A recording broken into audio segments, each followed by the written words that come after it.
kayo mananalo. Hindi pwede ito. Walang sino man ang makakapagpabagsak sa akin. Hindi kayong dalawa. Hindi! Tanggapin mo na hanggang dito ka na lang, Rolling. Ito na ang katapusan ng kasamaan mo. Wala ka nang mabibiktima pa kung matatapos na ang buhay mo. Dumaan muna kayo sa bangkay bago mangyari yun! Minsan sa ating buhay, hindi natin malalaman kung ano ang ating magiging kapalaran. Akala natin ay mananatili na lamang tayong nasa ibaba dahil sa panghuhusga ng mga taong nakapaligid sa atin. Pero hindi natin akalain na tayo pala ay iaangat ng mabait na Diyos na siyang nagbabantay sa kalangitan. Siya ang tanging nakakaalam kung ano ang ating kapalaran.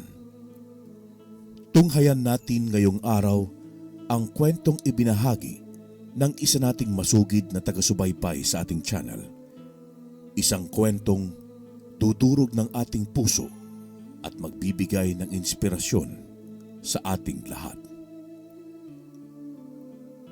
Magandang araw, Karine at Sir Froy. Itago niyo lamang ako sa pangalang Basilio. Ito ang napili kong pangalan dahil sa tingin ko ay may pagkakapareho kami ng kapalaran ni Basilio na hango sa isa sa mga karakter ng nobelang isinulat ng ating pambansang bayani na si Jose Rizal. Ang kwentong aking ibabahagi sa inyo ngayong araw ay ang karanasan ko noong kabataan ko. Ito ay nangyari noong taong 1978.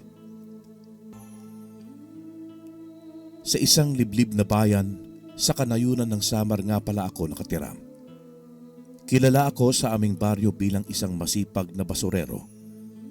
Ang pagkakinalan na ito sa akin ay hindi maganda kung hindi ay napakapangit. Pinandidirihan ako ng lahat, maging ng aking ina na siyang binubuhay ko. Nasabi ko ang tungkol dito dahil lumaki si nanay na mayroon sa buhay at mataas ang kanyang pamantayan sa buhay. Napangasawa niya si tatay na may isang shop sa bayan. Mayroon pa kami noon sa buhay. Kaso nga lang, nalugi ang tindahan ng mga sapatos ni tatay, kaya naghirap kami. Mas lalo pa kami naghirap nang mamatay si tatay dahil sa malubhang sakit. Sumuko ang katawan niya sa kakakayod mag-isa para lamang mabigyan kami ng magandang pamumuhay ni nanay. Kaya nang mamatay si tatay, ay labis ang lungkot ko at pagkabahala. Iniisip ko pa lang sa mga susunod na araw kung paano ako hahanap ng trabaho para kumita ng pera. Wala naman akong ibang alam na gawin kung hindi ang gumawa ng mga sapatos.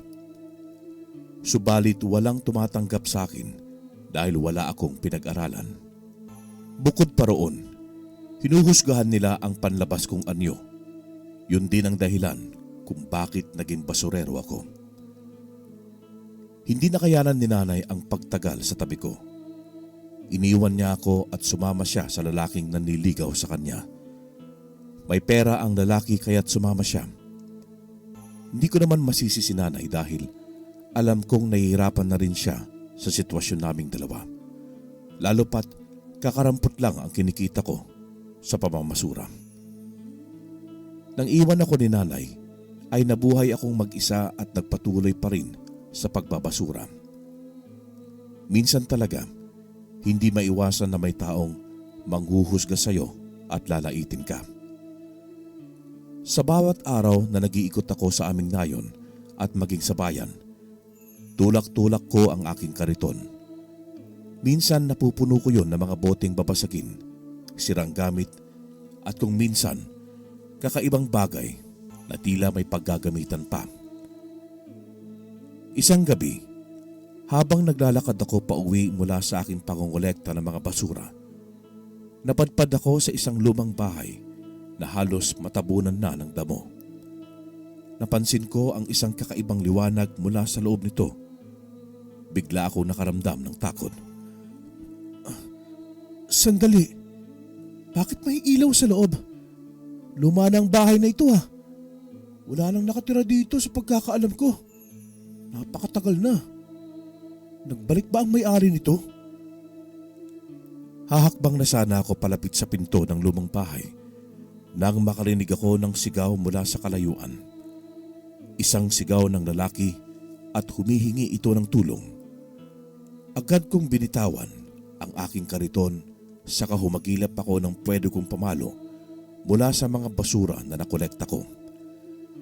Nang mahugot ko ang isang tubo ay hinawakan ko yon ng mahigpit. Pinakinggan kong mabuti kung saan naroroon ang humihingi ng tulong. Nang masiguro ko kung saan nanggaling ang sigaw ay agad akong tumungo roon. Pagdating ko sa pinanggalingan ng boses, natanaw ko ang isang lalaking nakikipagbuno sa isang malaking itim na aso. Nanlaki ang aking mga mata nang makita kong kinagat ang lalaki ng napakalaking aso. Hindi ko malaman ang gagawin ko sa mga sandaling yon. Nagulantang ako sa aking nakita. Kung hindi ako nagkakamali, isang aswang ang napakalaking aso na umatake sa lalaki. Humigpit ang pagkakahawak ko sa tubo. Lumunok ako ng sunod-sunod dahil sa kaba at takot. Ngunit nilakasan ko ang aking loob at napapikit na mariin. Pagmulat ko ng aking mga mata ay malakas ang loob kong tinawag ang pansin ng aswang. Hoy! Bitiwan mo siya! Akong harapin mo!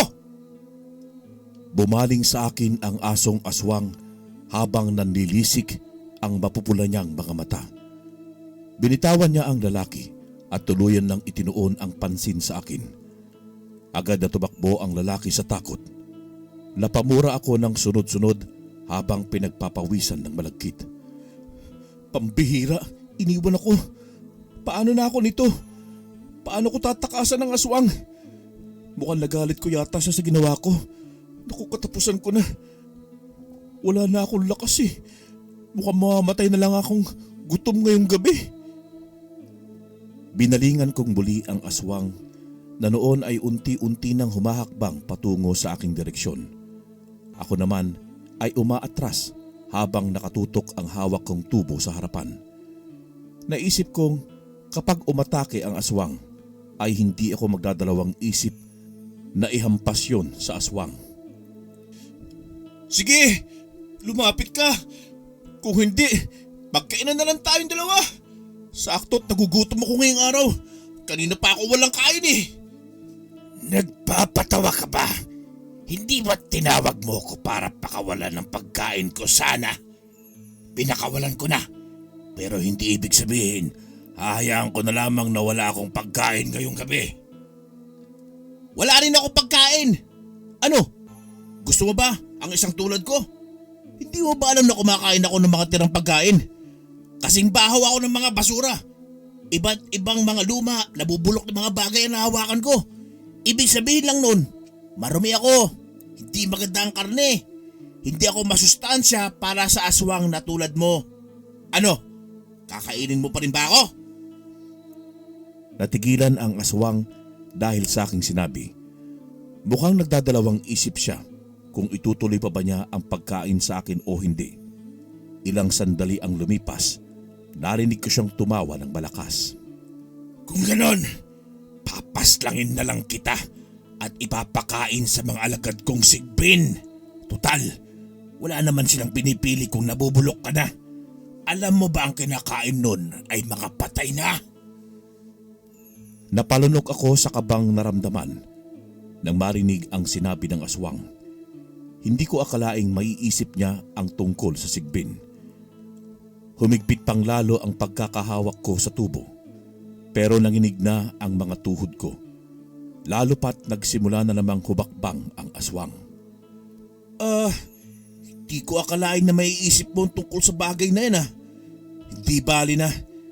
Nakahanda naman akong kalabanin ka kahit na anong oras. Hindi ako papayag na may mabiktima ka ngayong gabi. Huwag ka nang manlaban pa, batang basurero. Wala kang mapapala sa pagpapakatapang mo. Wala rin akong pakialam kung labanan mo man ako o hindi. Ang gusto ko lang ay ang karne mo. Mabilis na tumakbo ang aswang patungo sa aking direksyon. Nahugot ko ng malakas ang aking hininga habang hinihintay siya na makalapit sa akin. Habang papalapit ng papalapit ang aswang ay siya namang paglakas ng tibok ng puso ko. Lumunok ako at tinanggap ko na lang ang aking kapalaran na hanggang doon na lamang ako mamamatay sa kamay ng isang aswang. Hindi ko pa rin binababa ang tubo na aking hawak dahil kung sakali man na makalapit sa akin ang aswang ay lalaban ako. Noong malapit na siya ay malakas ko yung hinampas sa kanyang ulo. Huminto ang asong aswang at pinilig ang kanyang ulo nang matamaan ko siya. Tumingin siya sa akin ng puno ng galit ang mga mata. Umatras ako dahil pakiramdam ko ay tatapusin na niya ako ng mga sandaling yun. Sabi ko naman sa'yo pangit ang karne ko. Hindi mo dapat ako kainin. Hindi kita kakainin. Papaslagin lang kita. Sige, subukan mo lumapit. Lalabanan kita. Wala kang laban sa akin, bata. Oras na sakbalin kita. Katapusan mo na. Mabilis akong tumalikod at kumaripas na ng takbo papalayo sa asong aswang dahil sa takot na baka nga kainin niya ako. Naisip kong tumakbo palayo para kahit papaano ay hindi mapabilis ang pagpaslang niya sa akin at ang kamatayan ko. Subalit ganon na lamang ang gulat ko nang malapit na siya sa aking likuran. Humahangos siya at ramdam ko ang galit niya sa akin. Mas binilisan ko pa ang takbo. Hindi ko na alintana pa ang manaapakan kong bato o matinik na mga halaman. Hindi ko na rin pinansin pa ang hapdi sa aking paa at patuloy pa rin ako sa pagtakbo. Hinawi ko ang mga sanga ng kahoy na aking nadaraanan na siyang humahampas sa aking mga braso at maging muka. Ilang sandali lamang ang lumipas ay nasa loob na ako ng kupat. Madilim dahil hindi makatagos ang liwanag ng buwan dahil sa malalagong puno. Hindi ko halos makita ang daan. Yun ang dahilan kung bakit bigla na lamang akong nadapa. Nilingon ko ang aking likuran at halos mapamura ako ng ilang metro na lang at maabutan na ako ng aswang. Narinig ko siyang humahalakhak ng malakas nang makita akong nakadapa sa lupa. Wala ka na ngayong kawala, bata. Tama na ang laro. Hindi ito isang laro para tumakbo ka lang ng tumakbo. Unti-unti akong gumapang. Pilit na lumalayo mula sa aswang. Ngunit kahit anong gawin ko ay hindi ko na maikilos ang katawan ko. Nangihina na ako at idagdag pa ang mahapdi kong mga paa. Gusto kong maiyak sa mga sandaling yon. Ilang santo na ang natawag ko. Humingi rin ako ng tulong sa Diyos. Humigpit ang pagkakahawak ko sa mga damo at hinintay na lamang na sakmalin ako ng aswang. Ngunit ganoon na lamang ang gulat ko nang biglang may sumipa sa aswang ng pagkalakas-lakas. Sinundan ko ang pinanggalingan ng nagmamay-ari ng napakahabang paa. At ganoon na lamang ang panlalaki ng mga mata ko nang makita sa hindi kalayuan ang isang bulto. Hindi ako makapaniwala na mahaba ang paa nito. Umuunat yon na parang isang goma. Napanganga ako nang umunat din ang kanyang mga kamay at humaba. Humawak yon sa isang puno ng kahoy malapit sa kinaroroonan ko. Sa isang iglap ay nilipad ang tao at tumigil siya kung nasaan ang puno. Nilingon niya ako matapos niyang ayusin ang kanyang sarili. Nang mga sandaling yon, hindi ako makapaniwala sa aking nakita. Nanatili akong estatwa sa aking kinaupuan. Lumapit sa akin ang isang lalaki na mukhang nasa edad 70 na. Pero base sa pinapakita niyang kilos, mukhang hindi pa siya may edad. Inilahad niya ang kanyang kamay sa akin, saka siyang umisi. Doon ko siya natitigan. May ilang peklat siya sa kanyang noo at panga. Mayroon ding mga nakaukit na larawan at simbolo sa kanyang dalawang braso at maging sa kanyang leeg. Tinanggap ko ang kanyang kamay na nakalahad sa akin. Tinulungan niya akong tumayo. Ayos ka lang ba, bata? Oo, ayos lang ako. Ano nga pala? Mamaya na lang tayo mag-usap, bata. Kailangan ko lang munang harapin ng aswang na muntik ka ng patayin. Ang lahat ng mga tanong mo ay sasagutin ko mamaya. Hindi na niya ako hinintay pang makapagsalita at mabilis na siyang tumakbo patungo sa unahan para harapin ang aswang. Agad akong nagtago sa isang puno at pinanood ko kung paano niya labanan ang aswang. Galit na galit naman ang aswang nang makita siya. Kita ko sa mukha ng aswang na natakot ito nang makita ang lalaking nasa harapan niya. Ngunit naglian lamang ang takot na yon at napalitan din agad ng isang alulong nito. Hindi ko akalain na darating ka sa tamang oras, Urang. Kahit kailan talaga, sagabal ka sa mga lakad ko. Maski sa pagkain ko, pinipigilan mo ako. Kailan ka ba titigil sa pagiging isang antingero? Matanda ka na!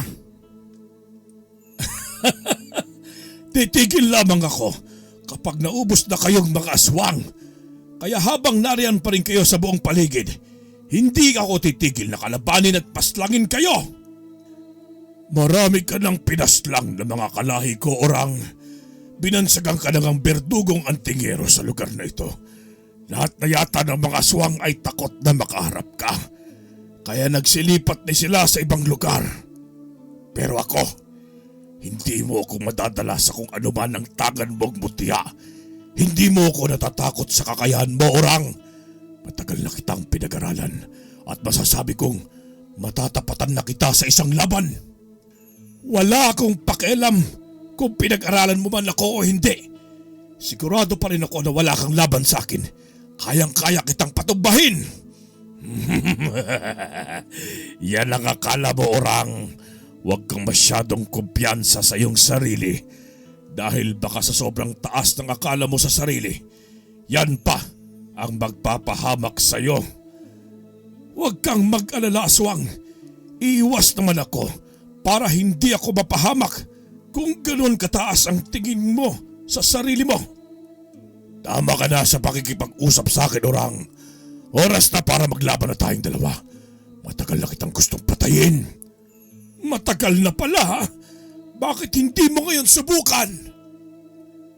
Mas lalo akong nagsumiksik sa puno ng kahoy nang magsimula ng umatake ang aswang kay Mang Urang. Sinubukang sakmalin ng aswang si Urang, subalit umunat lamang ang katawan ng matanda para hindi matamaan ng atake. Napatawa ako dahil mukhang nakikipaglaro lamang si Mang Urang sa kanyang kalaban. Humaba na naman ang kamay ni Mang Urang at hinila niya ang aswang sa buntot nito. Hinampas niya ng malakas sa lupa ang asong aswang, dahilan para umalulong ito ng malakas. Hindi pa rin tumigil si Mang Urang. Sinipa pa niya ang aswang kaya't tumilapon ito sa hindi kalayuan. Ngunit hindi naman agad sumuko ang aswang at agad na bumangon. Tumakbo siya patungo kay Mang Urang at agad siyang nagpalit ng anyo sa isang tao. Nagpakawala siya ng suntok. Hindi agad yon inaasahan ni Mang Urang, kaya't naabot siya. Sa lakas ng puwersa din ng aswang, tumilapon si Mang Urang. Sumadsad siya sa lupa. Sinamantala naman ng aswang ang pagkakabagsak ni Mang Urang at agad naman siyang sumugod dito. Subalit agad na inunat ni Mang Urang ang kanyang kamay at sapol sa muka ang aswang. Bumagsak ito sa lupa. Mabilis hinawakan ni Mang Urang ang aswang sa paa nito at buong lakas niyang binuhat ito. Pagkatapos doon ay sunod-sunod niyang hinampas sa lupa ang aswang. Pagkaraan ng ilang sandali ay may hinugot siyang isang punyal sa kanyang baywang. Itinarak niya yon sa dibdib ng aswang. Paulit-ulit hanggang sa tuluyan nang nawalan ng buhay ang kanyang kalaban. Bigla akong nakaramdam ng takot sa lalaki. Naisipan kong tumakbo ng mga sandaling yon pero hindi magawa ng mga paa ko. Natuod ako sa aking kinatatayuan hanggang sa bumaling sa akin si Mang Urang. Ngumisi agad siya pagkakita sa akin.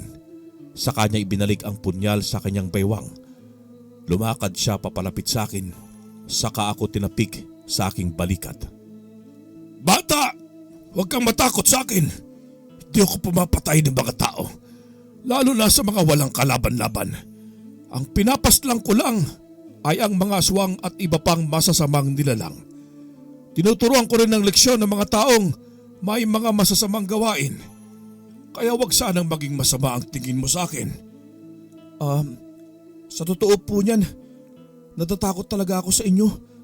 Kasi humahaba yung kamay at mga paa mo.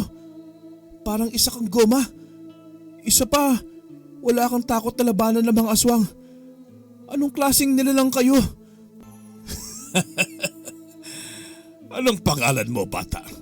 Sasagutin ko lang ang mga katanungan mo kung magpapakilala ka sa akin. Ako ho si Basilio. Isa po akong basurero. Aba, tingnan mo nga naman. Tulad din pala tayo ng trabaho. Kung hindi mo na itatanong, isa rin akong basurero, bata. At para masagot ang mga katanungan mo kanina, isa akong antingero. May isa akong mutya na pinahalagahan. Ito ay ang mutya ng goma. Ito ang nagbibigay sa akin ng kakaibang kakayahan. Tulad ng pagpapahaba ko ng aking mga kamay, paa at maging katawan, katulad ng sa isang goma. Ginagamit ko ang mutya para paslangin ng mga masasabang nilalang at pigilan sila sa paghasik ng lagim sa ating bayan. Ipinagtatanggol ko ang mga biktima nila. Kung ganon, may mutya pala kayo ng goma at isa kayong antingero. Bakit nasabi niyo pa rin na isa kayong basurero?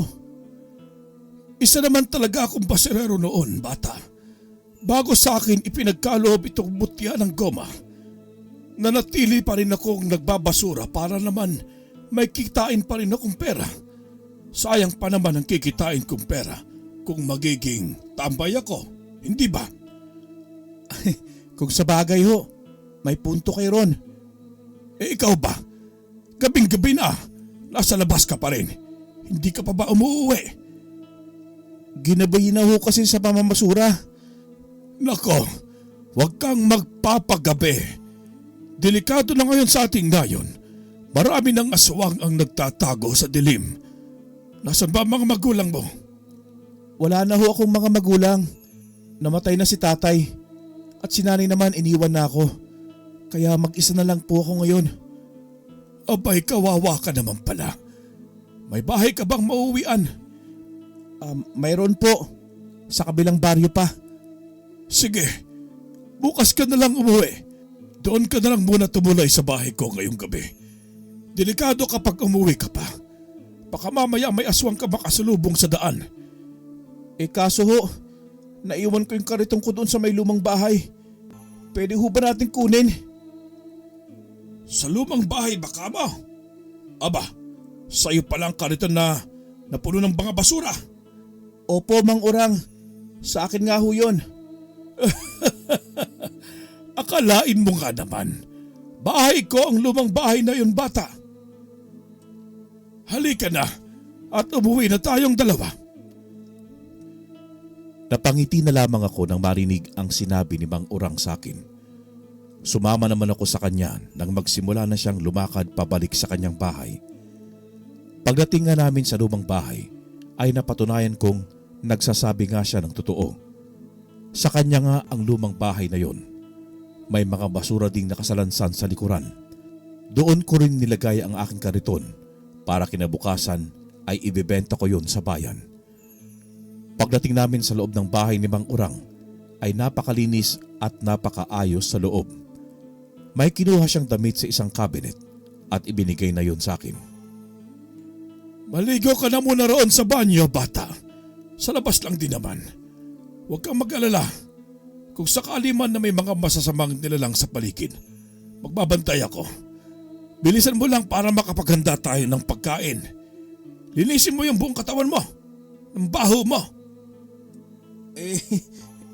Maraming salamat po, Mang Urang. Tumango siya sa akin.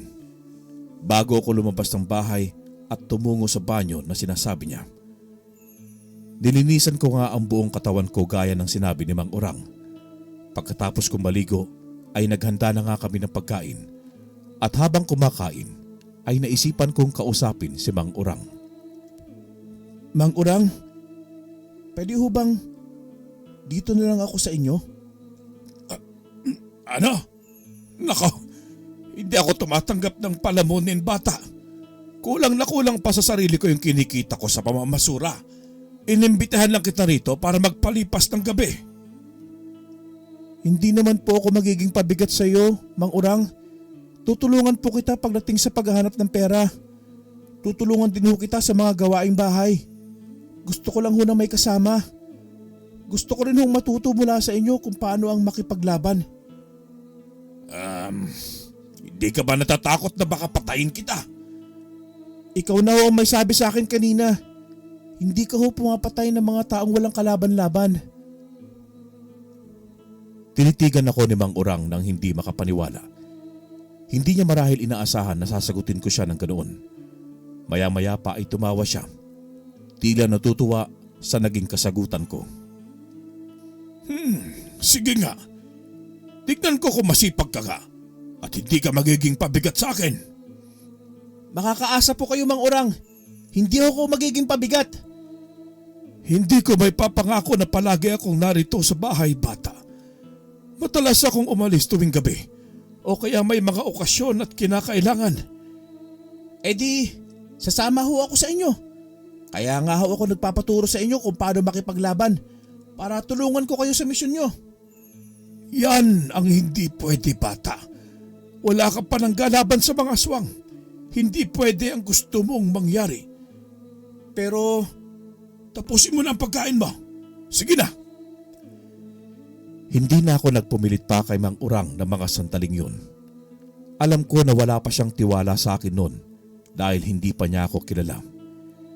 Kaya simula ng gabing yun, pinangako ko sa aking sarili na papatunayan ko kay Mang Urang na may kakayahan din akong lumaban. Pinangako ko rin na sasamahan ko siya sa lahat ng oras bilang pagtanaw ko ng utang na loob sa pagligtas niya sa akin mula sa aswang. Simula nga noon, pinatunayan ko kay Mang Urang ang mga pinangako ko sa kanya. Natuwa naman siya sa akin at walang nakitang ikakapahamak niya. Kaya naman buo niya akong tinanggap sa buhay niya. Naging mas malapit pa kami sa isa't isa, lalo na nung tinuruan na niya ako kung paano ang makipaglaban sa mga masasamang aswang, hanggang sa sinasama na niya ako sa kanyang misyon na pinupuntahan. Mang Urang, nabalitaan ko ho sa kabilang bayan. May gaganapin daw na pista roon. Pupunta ho ba kayo? Oo, kinakailangan. Lalapat balita kong dadayo roon ang aswang na si Rolling. Matagal ko na siyang hinahanap. Kinakailangan ko siyang kalabanin. Kung hindi, baka marami pa siyang taong bibiktimahin. Kung ganun ho sasama ako sa iyo, Mang Urang. Hindi pwede, Basilio. Malakas at masamang kalaban si Rolling. Nabalitaan ko sa ibang antingero mula sa ibang karatig nating bayan na mahirap paslangin o hulihin si Rolling. Kaya wag ka nang sumama sa akin. Ako nang bahalang pigilan siya. Kung nag-aalala ho kayo sa kaligtasan ko, wag po. Kayang-kaya ko sarili ko, Mang Urang. Gusto ko tumulong. Gusto ko rin iligtas sa mga tao. Kung nag-aalala kayo sa akin, pupunta ho ako sa bahay nila Mang Didoy. Hihingi ako ng tulong sa kanya na baka pwede niya akong bigyan ng proteksyon laban sa masamang aswang. Sa ganong paraan ay makakatulong ako sa iyo. Wag, Basilio. Mapapahamak ka lang.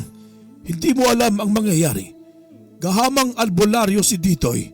Baka kung ano pa ang gawin niya sa iyo.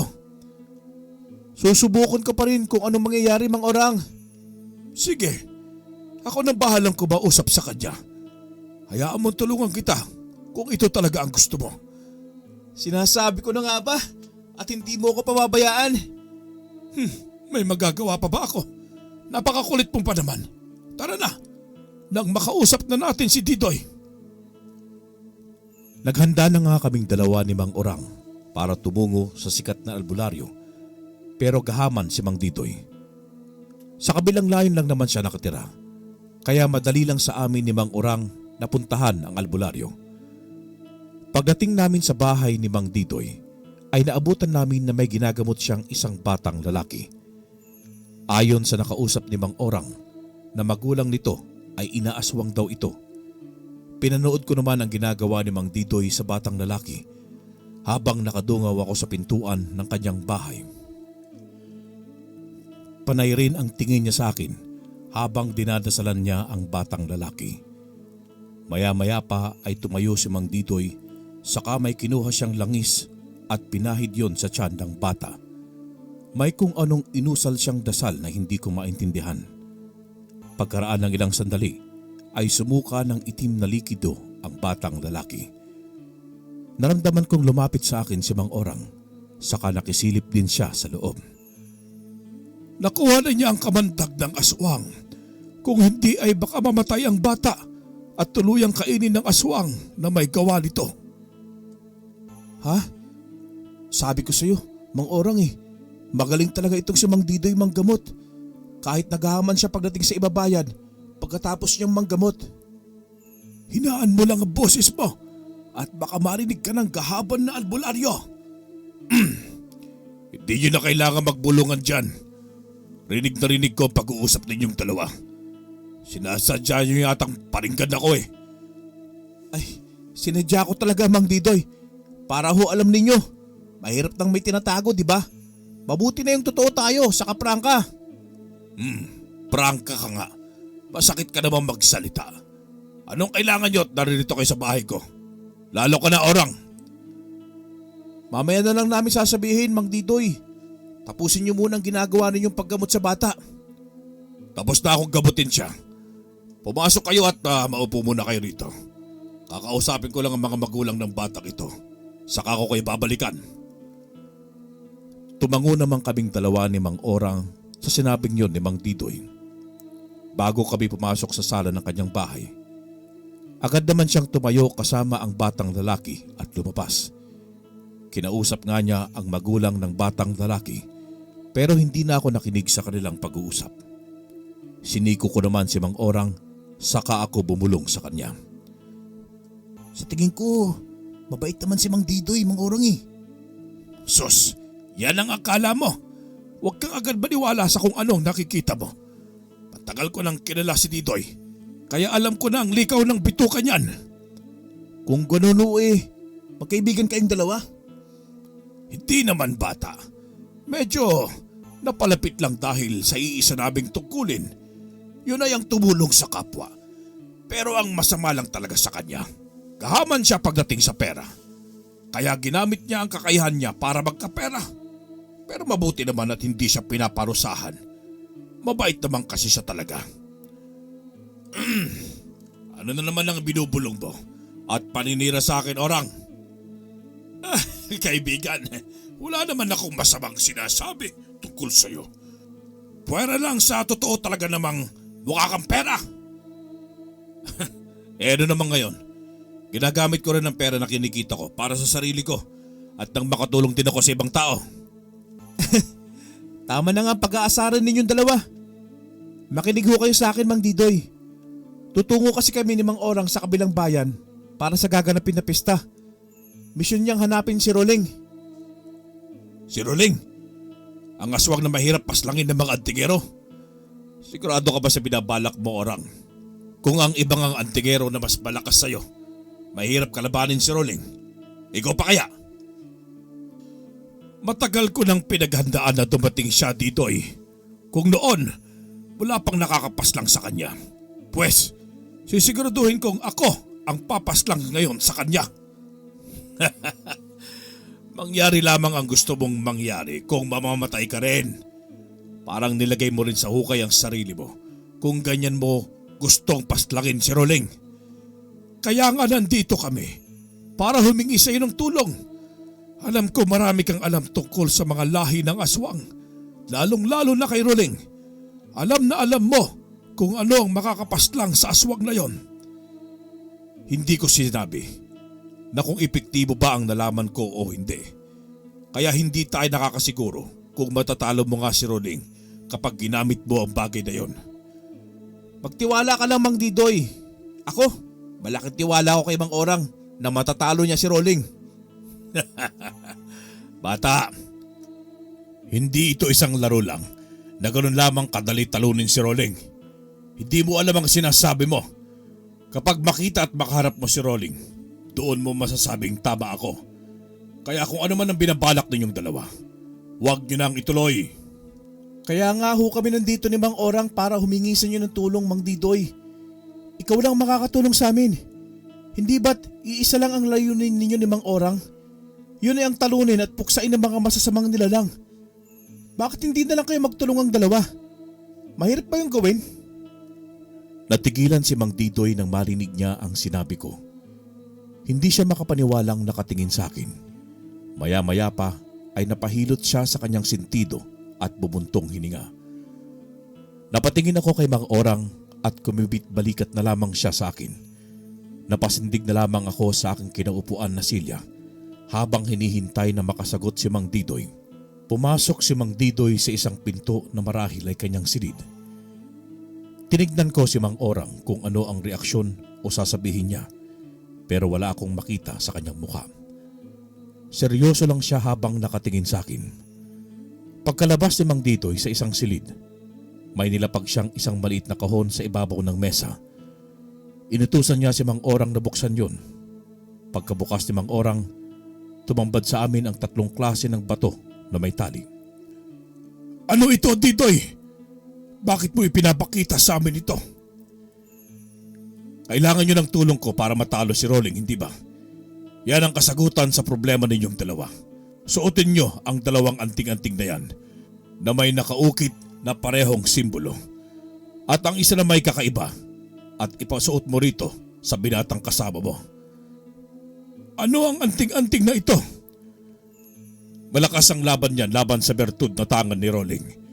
Ang anting-anting na yan ay personal kong hinanap at tinasalan at tinatawag ko yang pamako. Ginagawa niyang paralisahin ang kalaban hanggang sa mamatay. Hindi ko naman magamit ang anting-anting na yan dahil hindi naman ako pumapaslang na baka aswang at gumagamot lamang ako. Kaya ibibigay ko na sa inyo yan. Kung ganoon, ay malaking tulong ito sa amin para talunan si Rolling. Maraming salamat sa pagtitiwalang na ibigay mo ito sa amin, Didoy. Hindi ko naman talaga yan ibibigay sa inyo kung hindi lang sa sinabi nitong si Basilio. Kaya gamitin ninyong dalawa yan. Siguraduhin nyo lang na matatalo ninyong dalawa si Rolling. Huwag kang mag-alala, Mang Didoy. Gagawin ho namin ang lahat ni Mang Orang. Matalo lang si Rolling. Asahan ko yung bata. Siya nga pala, Orang. Ikaw na bahala magturo kay Basilio kung paano yan mas palakasin at gamitin. Oo, Didoy. Ako nang bahala tungkol sa bagay na yan. Pagkatapos nga namin kausapin si Mang Didoy, ay nagpaalam na rin kami sa kanya para umalis. Pagka-uwi naming dalawa ni Mang Orang sa bahay, ay agad niyang ibinigay sa akin ang 2 anting-anting. Tuwang-tuwa naman akong isinuot ang mga yon. Pagkasuot ko, ay nabigla na lamang ako sa kakaibang naramdaman. Parang may malakas na enerhiyang dumaloy sa buong pagkatao ko at mukhang nanunuot yun sa buo kong kalamnan.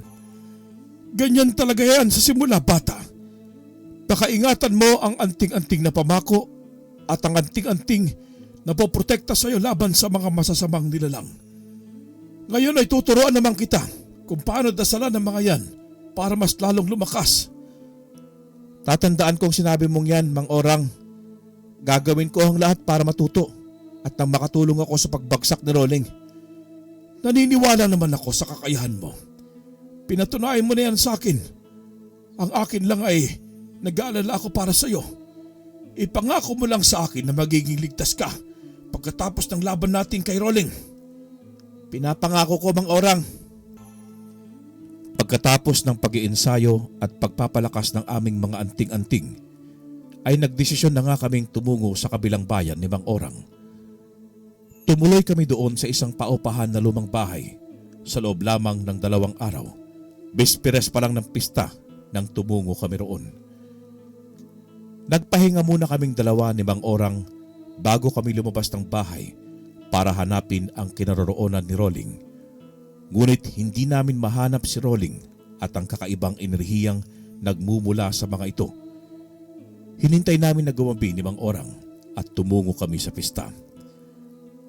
Maraming tao sa bulwagan na nagkakasiyahan sa malakas na tugtugin.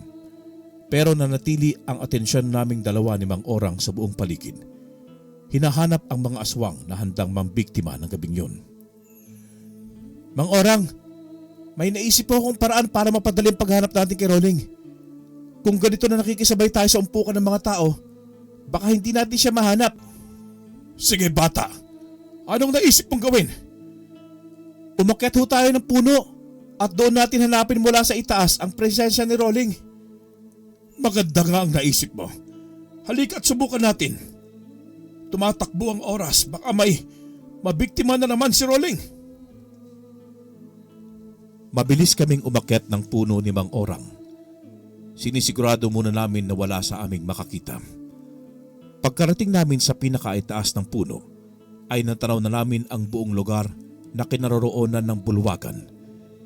Nilibot ko ang aking paningin sa buong paligid.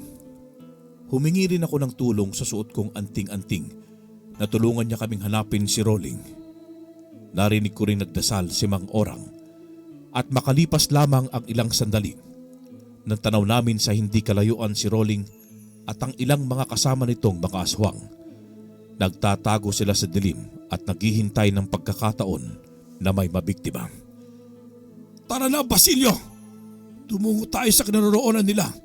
Hindi pwedeng makapunta sila dito sa bulwagan. Kapag mangyari yon, huli na ang lahat. Sige Mang Orang, kailangan nating bilisan. Pagkababa namin ng puno ay agad kaming tumungo sa kinaroroonan ni Rolling at ng mga kasama nito. Subalit pagdating namin doon ay wala na ang mga ito. Tinalasan namin ni Mang Orang ang pakiramdam namin. Nararamdaman pa rin namin ang kakaibang enerhiya na nagmumula sa mga ito. Kaya nasisiguro namin na nasa paligid lamang si Rolling at ang mga alagad nito. Mukhang natunugan nila ang pagparito natin, bata. Humanda ka at baka bigla na lamang silang sasalakay. Talasan mo ang pakiramdam mo. Opo Mang Orang, tumungo tayo sa malayong parte ng gubat na yon nang hindi tayo makaagaw pansin sa mga tao mamaya. Mabuti pa nga. Mauna ka na at susunod ako sa hulihan mo. Tumakbo ako patungo sa gubat na nasa unahan at sumunod naman agad sa akin si Mang Orang. Habang tumatakbo kaming dalawa ay naramdaman namin ang mga kaluskos sa paligid. Malakas ang kutob ko ng mga oras na yon na si Rolling yon at ang kanyang mga kasama. Pagdating naming dalawa ni Mang Orang sa loob ng gubat ay tumigil kaming dalawa at muling tinalasan ang aming pakiramdam. Muli naming narinig ang mga kaluskos at ang paggalawan ng mga punong kahoy.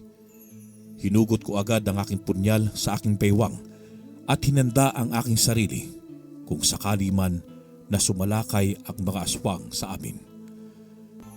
Nanatili ring nakamatyag si Mang Orang sa buong paligid. Nagtalikuran kaming dalawa habang tinitignan ang mga kakahuyan. Ilang sandaling katahimikan ang namayani hanggang sa bigla na lang naming narinig ang isang kakaibang halakhak na napakalalim.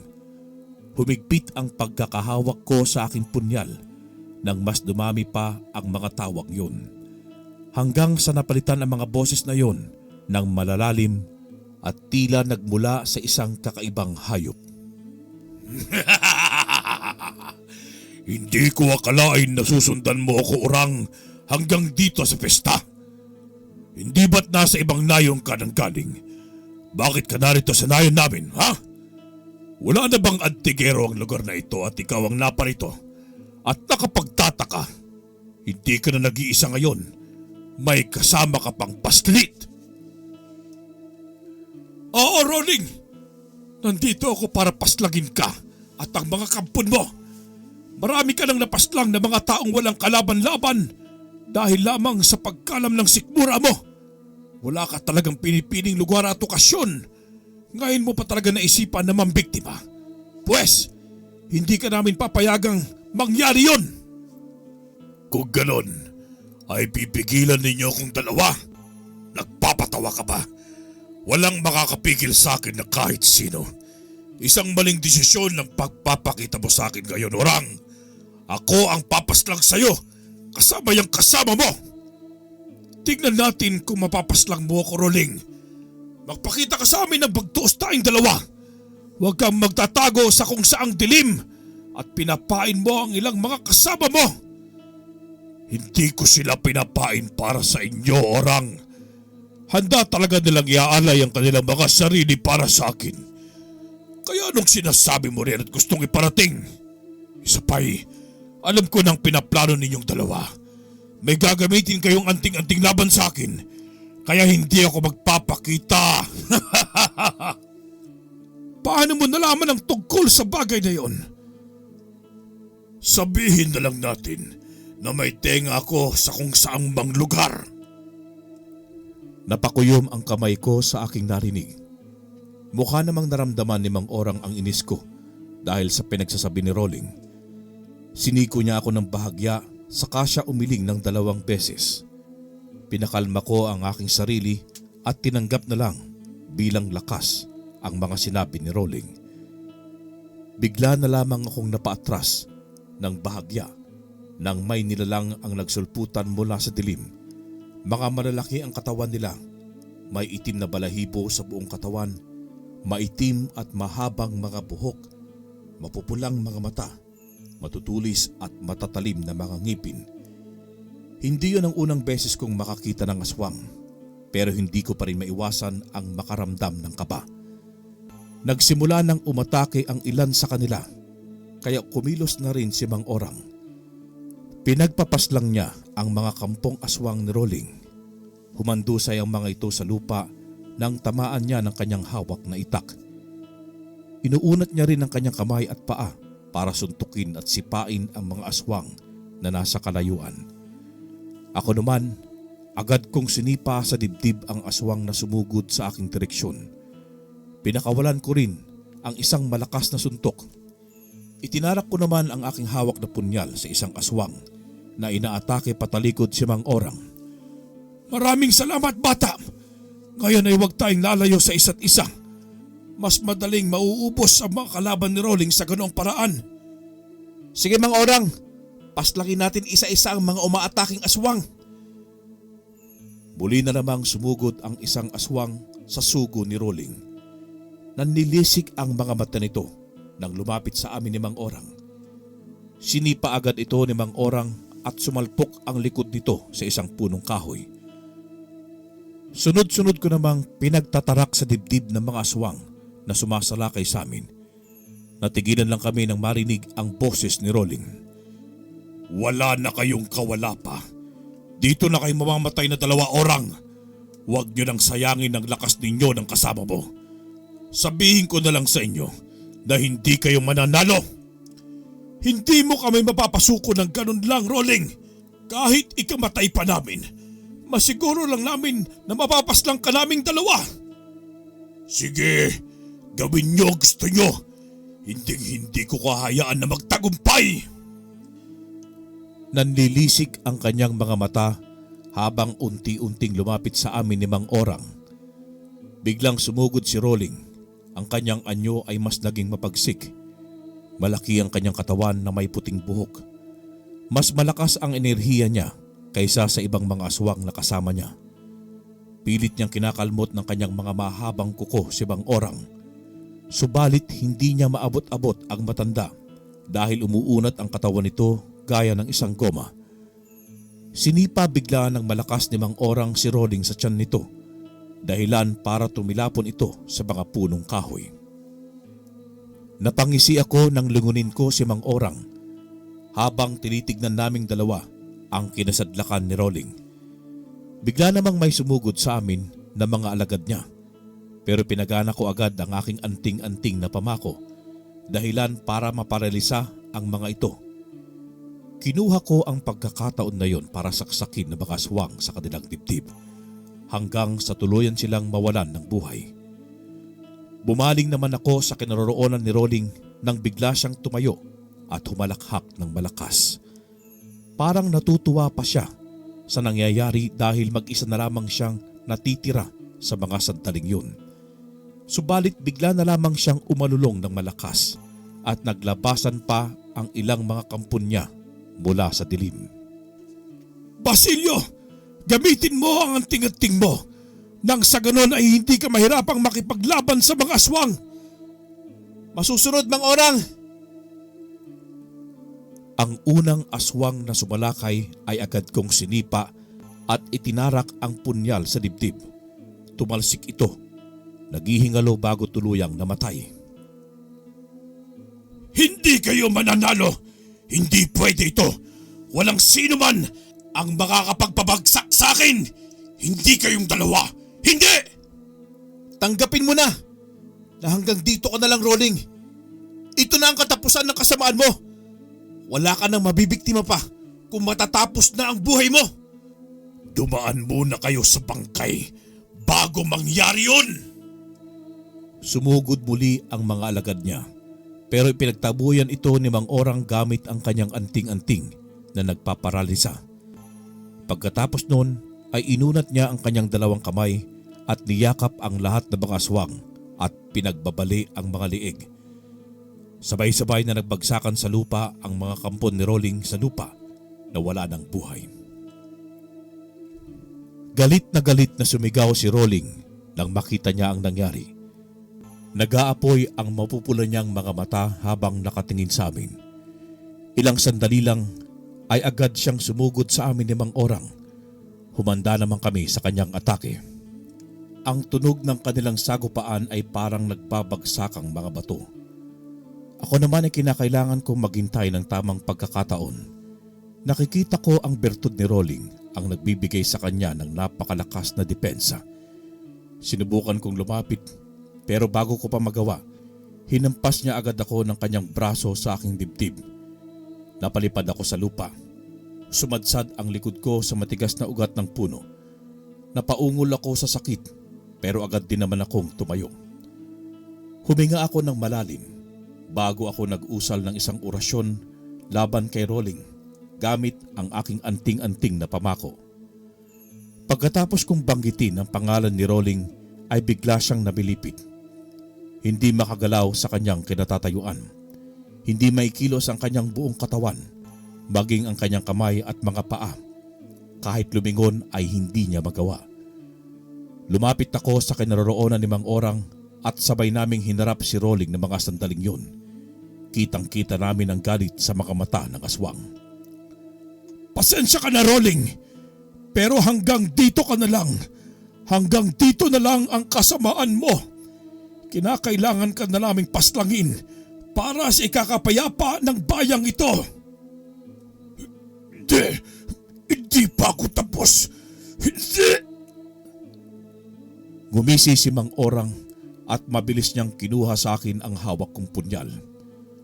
Tumalon siya at itinarak ang punyal sa dibdib ni Rolling. Tumagos ang dulo ng punyal sa likuran ni Rolling at hindi na nakita ang hawakan nun. Binitawan ni Mang Orang ang punyal at lumayo siya sa katawan ni Rolling na noon ay unti-unti nang nanginginig. Senyales na binabawian na ito ng buhay. Pinagsiklop namin ni Mang Orang ang dalawa naming palad. Saka kami umusal ng isang orasyong dalawa. Pagkatapos nun ay lumabas sa bunganga ni Rolling ang itim na bertud. Agad yung binasag ni Mang Orang at inilibing niya sa lupa. Nanatili kaming nakatayo habang hinihintay na lamunin ng lupa ang katawan ni Rolling at maging ng iba pa nitong mga kasamang aswang. Basilio, nagawa natin. Maraming salamat sa tulong mo. Kung hindi dahil sa iyo at kung wala ka rito, hindi natin mapapaslang si Rolling at ang mga kasamahan niya. Wala yun, Mang Orang. Gaya ng pangako ko sa inyo, tutulungan po kita sa lahat ng lakad mo at misyon. Nandito lang ako para sa inyo dahil pinapahalagahan ko kayo. Parang pangalawang magulang ko na po kayo. Kaya salamat po, Mang Orang, dahil tinanggap mo ako kahit hindi naman tayo magkadugo. Salamat dahil tinulungan mo ako at nandiyan ka para sa akin. Sana marami pa tayong laban na malampasan at mapagtagumpayan. Wala yun, bata. Ang gusto ko lang ay nasa mabuti kang kalagayan para hindi ka matulad sa akin noon. Kaya kita kinupkop. Ngayon ay parang anak na rin ng turing ko sa iyo. Kaya maraming salamat at dumating ka. Niyakap ko ng mahigpit si Mang Orang. Tinapik naman niya ako sa balikat at niyakap pabalik. Nang gabing yon, umuwi na kaming dalawa sa aming bahay na inupahan sa bayan na yon. Pinatapos na muna namin ang pista bago kami bumalik sa aming bayan. Masaya naming ibinalita ni Mang Orang ang tagumpay laban kay Rolling kay Mang Ditoy. Tuwang-tuwa naman ang albularyo sa aming balitak yon. Sinubukan kong ibalik ang anting-anting kay Mang Ditoy pero pinagalitan niya ako. Sinabi niya sa akin na hindi na kailangang ibalik ang anting-anting na ibinigay niya. Nagpasalamat naman ako sa kanya dahil ipinagkaloob na niya yon sa akin. Simula noon ay isa na akong naging ganap na antingero. Kasama ko pa si Mang Orang sa mga ilang misyon naming dalawa. Hanggang sa hindi nagtagal, kinakailangan na rin niyang mamaalam sa akin. Bago pa siya namatay, ay iniwan niya muna sa akin ang mutya ng goma at isa pang anting-anting na bigay ni Mang Ditoy sa kanya. Pinahalagahan ko ang mga yon at ginamit sa mga susunod kong laban. Hanggang ngayon ay nanatili pa rin sa aking alaala ang mukha ni Mang Orang. Ang isang basurerong tumulong rin sa kanyang kapwa basurero. Subalit masaya ko dahil yun ang dahilan kung bakit masagana na ang aking buhay ngayon kasama ang aking sariling pamilya. Wakas.